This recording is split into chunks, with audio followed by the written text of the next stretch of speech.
बहुत समय पहले की बात है। एक गांव में बहुत ज्यादा गरीब परिवार रहा करता था, जिसमें नैना और उसका छोटा भाई अमित और उसकी विधवा माँ जानकी रहते थे। कुछ समय पहले ही नैना और अमित के पिता की एक दुर्घटना में मृत्यु हो जाती है। इसलिए अपने दोनों बच्चों की देखभाल करने के लिए, उनका पालन पोषण करने के लिए जानकी जंगल से लकड़ियाँ लेकर आती थी और उन्हें बाजार में बेचा करती थी। लेकिन बेचारी को इतने पैसे नहीं मिलते थे कि वह अपने दोनों बच्चों को पेट भरकर खाना खिला सके। कभी कभी तो उन्हें भूखे पेट भी सोना पड़ता था। इसी तरह गरीबी में पूरा परिवार अपनी जिंदगी बिता रहा था। हमेशा की तरह आज भी जानकी जंगल से लकड़ियाँ लेने जा रही थी। तभी रास्ते में उसका एक्सीडेंट हो जाता है और वहाँ पर कुछ लोग जानकी को तुरंत हॉस्पिटल पहुँचा देते हैं। जानकी की हालत इतनी ज्यादा बिगड़ जाती है कि उसे आईसीयू में रखा जाता है। जब इस बात की खबर नैना और अमित को लगती है तो दोनों भाई बहन दौड़ते हुए हॉस्पिटल पहुंचते हैं। तभी डॉक्टर नैना से कहती हैं, देखो बेटा, दूर से ही अपनी माँ से बातें करना। तुम्हारी माँ की तबीयत बहुत ही ज्यादा क्रिटिकल है, उनका बचना मुश्किल है। उनके सर से बहुत ज्यादा खून निकल चुका है। जाओ, तुम अपनी माँ से मिल तो सकती हो, लेकिन ज्यादा बात मत करना। नैना रोते हुए अपनी माँ के पास जाती है। तभी नैना को देखते ही जानकी नैना से कहती है, बेटा, अब मेरा बचना बहुत मुश्किल है। मैं तुम्हारे पिताजी के पास जा रही हूँ, मुझे माफ़ कर देना। अब मैं तुम दोनों के साथ तो नहीं रह सकती, मगर बेटा, मैं हमेशा तुम्हारे साथ हूँ, तुम्हें आसमान से देखती रहूँगी। और हाँ बेटा, मैं तुम्हें बहुत बड़ी जिम्मेदारी देकर जा रही हूँ। मेरे बाद अपने भाई का अच्छे से ख्याल रखना। उसे तो मेरे बिना नींद भी नहीं आती जब तक मैं उसे लोरी नहीं सुना देती। मेरे बिना कैसे रहेगा मेरा बच्चा। मैं चाह रही हूँ अपना और अपने भाई का ख्याल रखना। नहीं माँ, आपको कुछ नहीं होगा। अब पिताजी की तरह हमें अकेले छोड़ के नहीं जा सकती। जब वे हमें अकेला छोड़ कर गए थे तभी हमारी जिंदगी में अंधेरा छा गया था, लेकिन आपके जाने के बाद तो पता नहीं हमारे साथ क्या क्या होगा। नहीं माँ, आप हमें छोड़ के नहीं जा सकती। अमित को आपकी ज़रूरत है, मुझे भी आपकी ज़रूरत है। आप हमें इस तरह से अकेला छोड़ के नहीं जा सकती। आप हिम्मत करिए और वापस आ जाइए माँ। आप हमें इस तरह से अकेला छोड़ के नहीं जा सकती। नैना ऐसा कह रही थी, लेकिन जब तक जानकी अपनी आंखें हमेशा हमेशा के लिए बंद कर लेती है, अपनी माँ को यूं दुनिया से जाता हुआ देखकर नैना बहुत रोती है और बाहर आकर अमित को संभालती है और उसे सब बता देती है। अमित, मेरे प्यारे भाई, तुम्हें पता है पिताजी को माँ की बहुत याद आ रही थी, इसलिए उन्होंने माँ को अपने पास बुला लिया और कहा कि अमित के पास तो उसकी बड़ी बहन नैना है, इसलिए तुम मेरे पास आ जाओ। माँ पिताजी को मना नहीं कर पाई और वह उनके पास चली गई। अमित, मेरे भाई, अब मैं तुम्हें लोरी सुनाऊंगी। तुम्हें माँ की कमी महसूस नहीं होने दूंगी। चुप हो जाओ मेरे भाई, चुप हो जाओ। इस तरह से नहीं रोते, जाने वाले को कोई नहीं रोक सकता। चुप हो जाओ।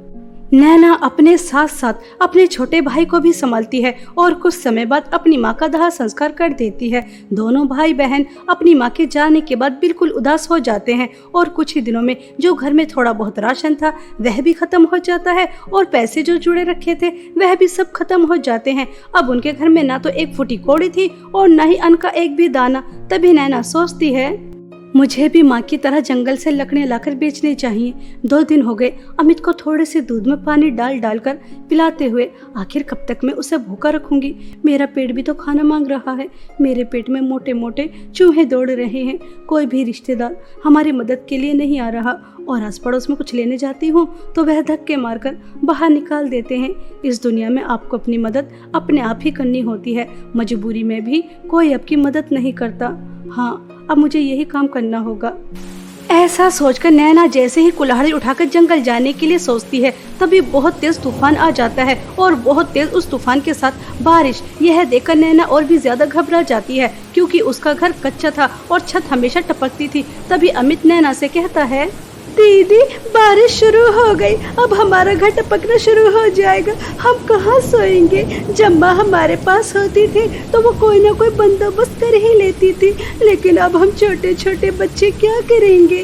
दीदी, इतनी तेज बारिश में हम कहाँ जाएंगे। अमित, हो सकता है कि बारिश थोड़ी देर में बंद हो जाए और हमारा घर ज्यादा ना टपके और हमें थोड़ी बहुत जगह सोने के लिए मिल जाए। तुम परेशान मत हो, देखो अभी बारिश बंद हो जाएगी।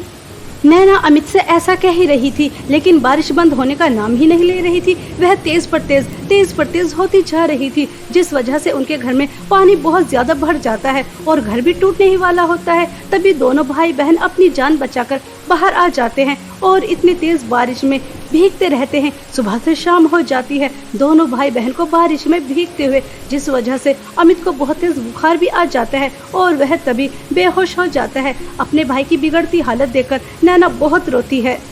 अमित अमित अमित अपनी आंखें खोलो, तुम्हें कुछ नहीं होगा। मैं अभी सरिता आंटी के पास जाती हूँ, वह हमारी मदद जरूर करेंगी। अमित तो मुझे छोड़कर बच जाना, माँ पिताजी तो मुझे छोड़कर जा ही चुके हैं, कृपया करके तुम बच जाना। मैं भी आती हूँ मेरे भाई, मैं भी आती हूँ। ऐसा कहकर नैना दौड़ती हुई सरिता आंटी के पास जाती है और उनकी डोरबेल बजाती है। तभी सरिता आती है तो नैना अपने भाई की बिगड़ती हालत के बारे में उन्हें बताती है। तभी सरिता नैना से कहती है, चल चल दूर हट, तुम जैसे भिखारियों से हम कोई रिश्ता नाता नहीं रखना चाहते। हाँ, मैं तेरी माँ की नंद जरूर हूँ, लेकिन हमने तुमसे सारे रिश्ते नाते तोड़ दिए हैं। तेरा भाई बीमार है, तुम बारिश में भीग रहे हो, तो हम क्या करें? हमारी बला से मर जाओ, जैसे तुम्हारे माता पिताजी मर गए वैसे भी तुम मर ही जाओ तो अच्छा है। तुम जीकर क्या करोगे? ऐसा तो नहीं है कि तुम मर जाओगे तो देश नहीं चलेगा, तब भी सब कुछ वैसे ही रहेगा। सारा मूड खराब कर दिया। आराम से अपने बच्चों के साथ बैठकर पकोड़े खा रही थी, आ गई हमें अपने घर में रहने के लिए जगह दे दो। मनहूस भिखारी। ऐसा कहकर नैना की बुआ भी उसे धक्के मारकर बाहर निकाल देती हैं। नैना बेचारी छोटी सी बच्ची बहुत ज्यादा परेशान हो जाती है। नैना अपने भाई को गोद में उठाती है और उसे ऐसी जगह लेकर जाने लगती है जहाँ पर बारिश न आ रही हो। तभी उसे एक रेड़ी नजर आती है और वह अमित को वहाँ ले जाती है। दोनों भाई बहन उस रेड़ी की वजह से थोड़े बहुत बारिश से बच रहे थे। तभी नैना अपनी माँ को याद करती है।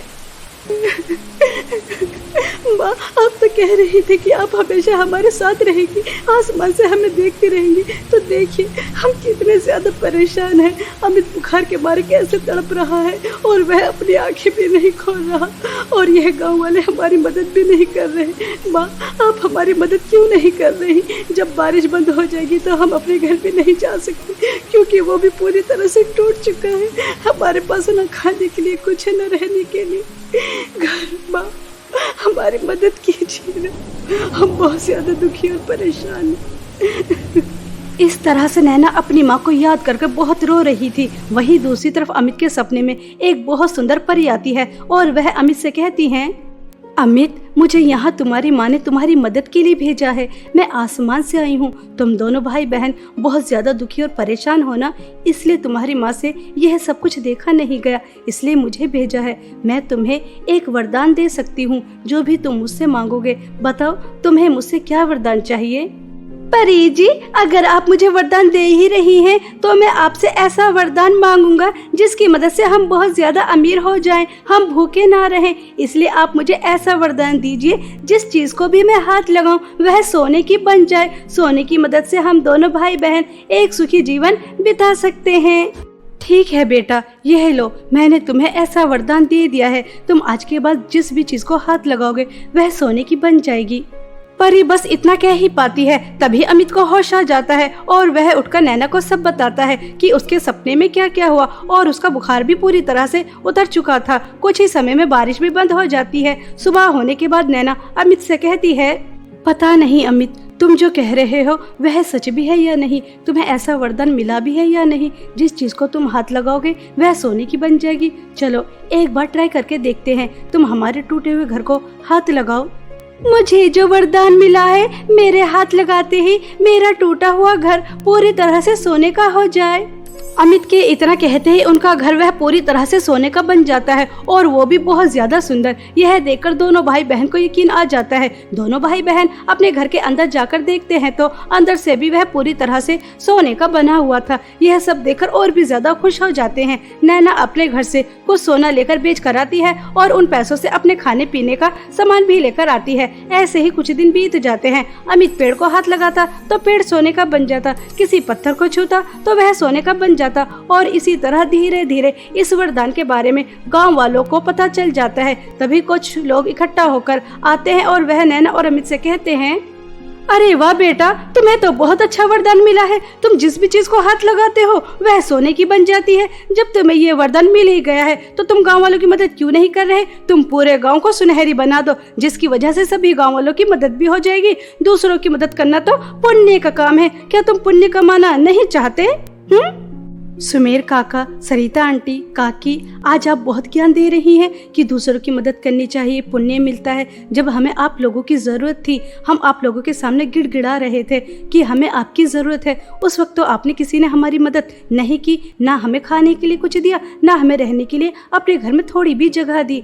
हम दर बदर की ठोकरें खाते रहे, लेकिन फिर भी हम तुम्हारी तरह नहीं हैं। हम सभी गाँव वालों की मदद जरूर करेंगे। अमित, तुम पूरे गांव को जादुई सुनहरा गांव बना दो, ताकि हमारा गांव सोने से चमकने लगे और किसी को भी धन दौलत की कोई कमी ना हो। मुझे जो वरदान मिला है उसकी वजह से मेरा पूरा गांव जादुई सुनहरा गांव बन जाए, हर चीज सोने की बन जाए।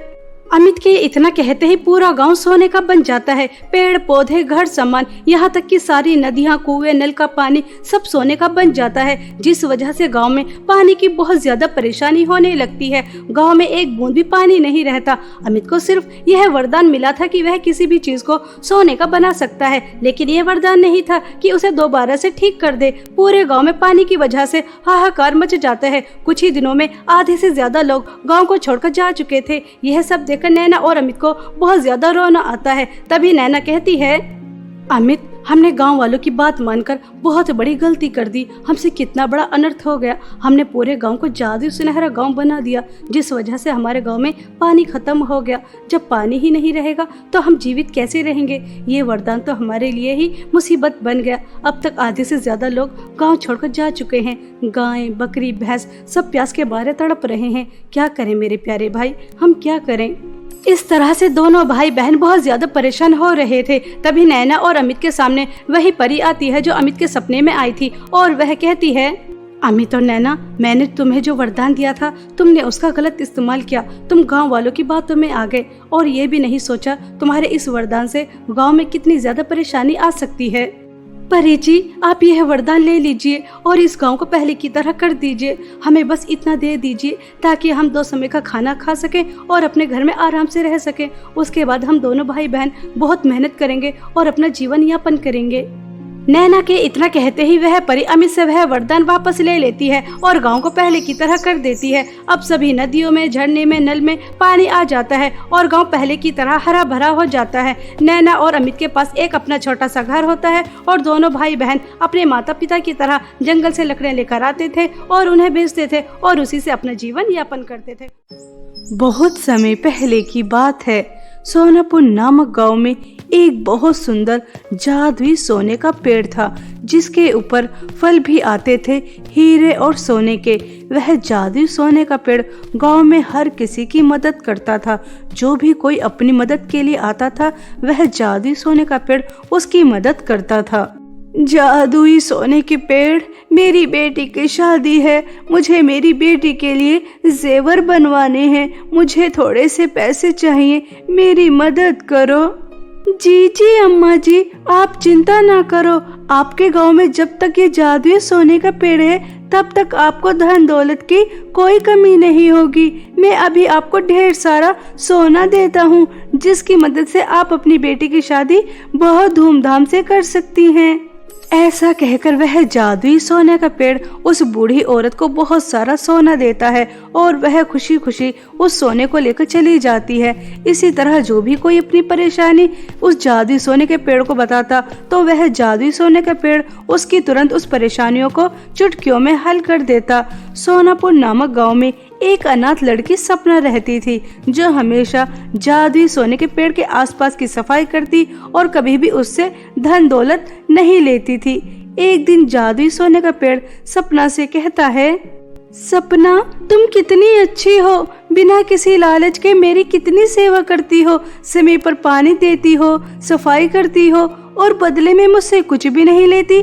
मेहनत करके पैसे कमाती हो और यह गांव वाले हैं कि मुझसे हमेशा मांगते ही रहते हैं और मेरे लिए कभी भी कुछ नहीं करते।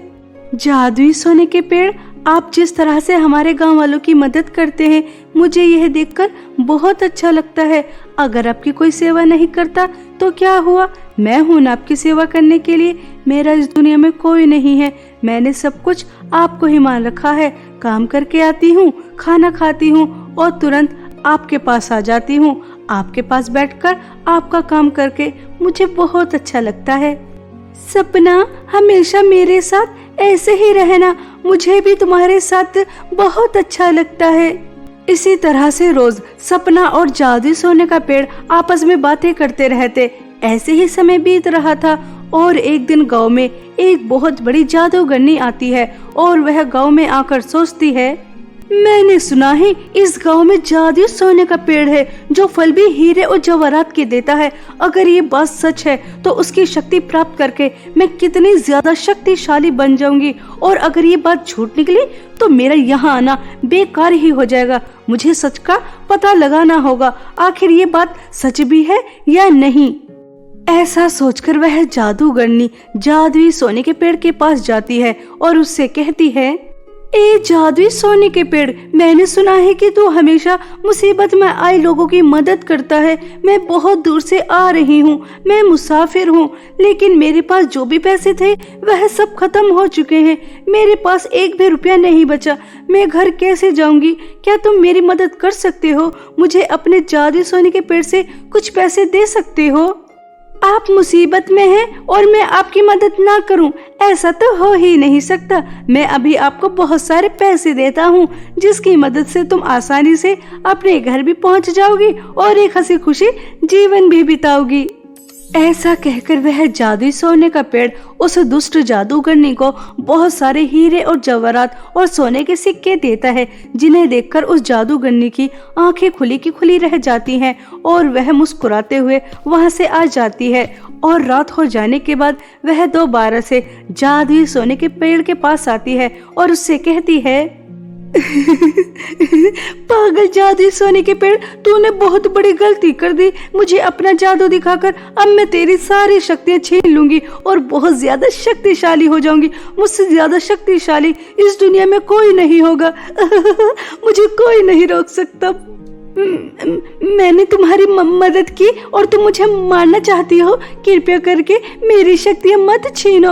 अगर तुमने मेरी शक्तियां छीन ली तो मैं जीवित नहीं रहूंगा। कृपया करके मुझे छोड़ दो। यह गांव वाले बहुत खुश हैं। अगर उनके ऊपर कोई परेशानी आती है तो मैं उसे हल कर देता हूँ। कृपया करके इन गांव वालों की खुशियों को तो मत छीनो, उनकी मुस्कुराहट को तो मत छीनो। मुझे मत मारो, मैं तुम्हारे आगे हाथ जोड़ता हूँ। मेरी शक्तियां छोड़ दो, मुझे मत मारो। इस तरह से जादुई सोने का पेड़ उस जादूगरनी के सामने बहुत गिड़गिड़ाता है, लेकिन वह जादूगरनी उसकी एक नहीं सुनती और अपनी जादुई शक्तियों से उसकी सारी शक्तियां अपनी जादुई छड़ी के अंदर ले लेती है और हंसते हुए वहां से चली जाती है। सुबह होने के बाद जब सब जादुई सोने के पेड़ को देखते हैं तो हैरान रह जाते हैं। उनके पैरों तले जमीन खिसक जाती है, क्योंकि वह पेड़ पूरी तरह से काला हो चुका था। उसके अंदर कुछ भी नहीं बचा था। गांव वाले आपस में बातें करने लग जाते हैं। अरे अरे, यह तो जीवित ही नहीं रहा, ये तो मर गया है। अब ये हमारी मदद नहीं करेगा, हमें धन दौलत नहीं देगा। इस पेड़ ने बहुत जगह घेर रखी है, हमें इसे काट देना चाहिए और इसकी जगह दूसरा पेड़ लगा देना चाहिए। कम से कम उस पेड़ से हमें फल तो मिलेंगे। यह तो किसी काम का नहीं रहा। हाँ सरिता बहन, तुम बिल्कुल सही कह रही हो। अब ये पेड़ हमारे किसी काम का नहीं बचा। जब तक हमें धन दौलत दे रहा था तब तक तो ये हमारे काम का था। अब तो इसने जगह ही बेकार में घेर रखी है। हमें आम का पेड़ लगा लेना चाहिए, कम से कम हमें आम तो खाने के लिए मिलेंगे। इस तरह से पूरे गांव में बातें होने लगी थी और जब इस बात की खबर सपना को लगती है तो वह सभी लोगों से कहती है, मैंने आप जैसे बुरे और लालची लोग अपनी जिंदगी में कभी नहीं देखे। जब तक यह जादुई सोने का पेड़ जीवित था उसने तुम्हारी मदद की, तब तक तो यह आपके काम का था, लेकिन जैसे ही यह मर गया तो आप इसे यहाँ से हटाना चाहते हैं। आपको ये पता लगाना चाहिए कि इसकी हालत किसने की, इसे किसने मारा। आपको उसे पकड़ना चाहिए। मैं तुम्हें इस पेड़ को नहीं काटने दूंगी। यह पेड़ जैसा भी है यहीं पे लगा रहेगा। अरे देखो तो ये छोटी सी लड़की हमारे सामने खड़ी होकर कितनी जबान चला रही है। आगे पीछे तो खुद के कोई है नहीं, तू हमें रोकेगी इस पेड़ को काटने के लिए? हम भी देखते हैं कि तू हमें कैसे इस पेड़ को काटने से रोकती है। अगर किसी ने एक भी कदम आगे बढ़ाया तो मैं अपनी जान दे दूंगी और इसका इल्जाम आप लोगों के ऊपर आएगा। फिर पुलिस के चुंगल से आप लोगों को कौन बचा सकता है? अगर अभी भी किसी के अंदर इतनी हिम्मत है तो इस पेड़ को काट कर दिखाओ। और ये बात मैं सच में कह रही हूँ, अगर किसी ने जादुई सोने के पेड़ की तरफ आंख उठाकर भी देखा तो मैं खुद खुशी कर लूंगी और इसका इल्जाम आप लोगों के ऊपर आएगा। सोच समझकर फैसला करना। सपना की यह धमकी सुनकर सभी गांव वाले डर जाते हैं और वह पीछे हट जाते हैं और उस काले जादुई सोने के पेड़ को नहीं काटते और सपना उसी पेड़ के नीचे बैठ जाती है और घर नहीं जाती। ना तो वह खाती है और ना ही पीती है, बस पेड़ के नीचे बैठी रोती रहती है। जादुई सोने के पेड़, मुझे तुम्हारी बहुत याद आ रही है। 2 दिन हो गए तुमसे बात नहीं हुई। तुम्हारे जाने का मुझे बहुत दुख है। पता नहीं तुम्हारे साथ यह सब किसने किया। अगर मेरे सामने आ जाए मैं तो उसकी जान ही ले लूं। जब तुम होते थे तो मुझे मेरे माता पिता की बहुत कम याद आती थी। ऐसा लगता था कि तुम ही मेरे माता पिता हो। कभी अकेलेपन का पता ही नहीं चला। लेकिन आज मैं खुद को बहुत अकेला महसूस कर रही हूँ। काश मैं तुम्हारे लिए कुछ कर पाती। काश मैं तुम्हें दोबारा से जीवित कर पाती, मगर ये कैसे होगा? मुझे तो कुछ भी नहीं पता। और ये गांव वाले कि तुम्हें यहाँ से हटाना चाहते हैं, लेकिन मेरे जीते जी यह काम को नहीं कर सकते। मुझे तुम्हारी बहुत याद आ रही है। इस तरह से सपना बहुत रो रही थी और उसके आंसू टप टप जादुई सोने के पेड़ की जड़ में गिर रहे थे। तभी एक आवाज आती है, सपना तुम बहुत अच्छी हो। तुमने मेरा साथ नहीं छोड़ा, जैसा कि तुमने वादा किया था। तुम मेरा साथ कभी नहीं छोड़ोगी। तुमने अपना वादा पूरा किया। मेरे अंदर अभी भी थोड़ी जान बाकी है, लेकिन मैं ज्यादा समय तक जीवित नहीं रह सकता। जादुई सोने के पेड़, तुम बात कर सकते हो। तुम्हारी आवाज सुनकर मुझे बहुत अच्छा लगा। कृपया करके मुझे बताओ कि मैं तुम्हारी मदद के लिए क्या कर सकती हूँ। तुम किस तरह से ठीक हो पाओगे? सपना, यह बहुत मुश्किल है। मैं तुम्हारी जान खतरे में डालना नहीं चाहता। मैं ठीक तो हो जाऊंगा, लेकिन तुम्हें काली गुफा के अंदर जो जादुई चांदी का पेड़ है वहाँ से 2 टहनी लेकर आनी होंगी। उसके बाद उस जादुई चांदी की टहनी को मेरे पेड़ के पास लगाना होगा। इसी तरह मैं ठीक हो पाऊंगा, वरना मुझे ठीक करने का कोई और चारा नहीं है। लेकिन वहाँ जाना इतना आसान नहीं है। वह गुफा बहुत ही ज्यादा खतरनाक है। वहाँ भूत और प्रेत रहते हैं, बुरी बुरी चुड़ैल रहती हैं। वह तुम्हें अपना निवाला बना लेंगी। तुम चिंता ना करो, मुझे कुछ नहीं होगा और ना ही मैं तुम्हें कुछ होने दूंगी। ऐसा कहकर सपना सभी खतरनाक रास्तों को पार करके काली गुफा के अंदर पहुंच जाती है। तो वहां बहुत ही ज्यादा डरावनी आवाजें आ रही थी और एक काला साया तो सपना का पीछा भी कर रहा था। लेकिन वह हार नहीं मानती। उन सबको मात देकर वह जादुई चांदी के पेड़ के पास पहुंच जाती है और वहां जाकर उससे कहती है, ए जादुई चांदी के पेड़, जादुई सोने के पेड़ को तुम्हारी जरूरत है। कृपया करके मुझे अपने पेड़ से 2 चांदी की टहनी दे दो। सपना इस तरह से रोते हुए कह रही थी कि वह जादुई चांदी का पेड़ सपना की मदद किए बिना नहीं रह पाया और वह तुरंत अपने जादुई चांदी के पेड़ से सपना को चांदी की 2 टहनी दे देता है और वह खुशी खुशी उन टहनियों को लेकर आ जाती है। और वहां आकर वह जादुई सोने के पेड़ के पास वह जादुई चांदी की टहनियां लगा देती है। देखते ही देखते वह जादुई सोने का पेड़ जीवित हो जाता है और वह खुश होकर सपना से कहता है, सपना, मुझे समझ में नहीं आ रहा कि मैं तुम्हारा किन शब्दों में धन्यवाद करूं। सच में अगर कोई मेरा भी अपना होता तो मेरे लिए इतना नहीं करता जितना तुमने मेरे लिए किया है। तुमने कभी धन दौलत का लालच नहीं किया, मुझसे कुछ भी नहीं लिया, फिर भी तुमने मेरे लिए इतना किया। मेरे लिए गांव वालों से लड़ गई, अपनी जान देने तक की बात की। तुम बहुत अच्छी हो। बहुत ही कम लोग होते हैं तुम्हारे जैसे। जादुई सोने के पेड़, यह बात करके तुमने मुझे पराया कर दिया। मैं तो तुम्हें अपना ही मानती हूँ और अब तुम किसी की कोई मदद नहीं करोगे। अपने जादुई सोने के पेड़ को एक साधारण पेड़ में बनाओगे और जैसे साधारण फल आते हैं उसी तरह के फल दोगे, वरना दोबारा से कोई तुम्हारी शक्तियों का गलत इस्तेमाल करेगा। इस बार तो मैंने तुम्हें बचा लिया, पता नहीं अगली बार मैं तुम्हें बचा भी पाऊँ या नहीं। मुझसे वादा करो कि तुम साधारण हो जाओगे। सपना, यह तो तुम बिल्कुल सही कह रही हो। अगर तुम नहीं होती और वह जादुई चांदी का पेड़ अपने पेड़ से जादुई चांदी की 2 टहनियां नहीं देता तो वह जादूगरनी कभी नहीं मरती और उसकी सारी शक्तियां मेरे पास दोबारा से कभी नहीं आती। तुम्हारा और उस जादुई चांदी के पेड़ का बहुत बहुत धन्यवाद। और जिन लोगों की मैं मदद करता था उन लोगों ने तो मेरी मदद नहीं की, इसलिए अब मैं साधारण हो जाऊंगा और मेरे पेड़ पर जो भी फल लगेंगे उन्हें सिर्फ तुम ही तोड़ोगी और तुम ही बेचोगी और कोई काम नहीं करोगी। ठीक है, मुझसे वादा करो।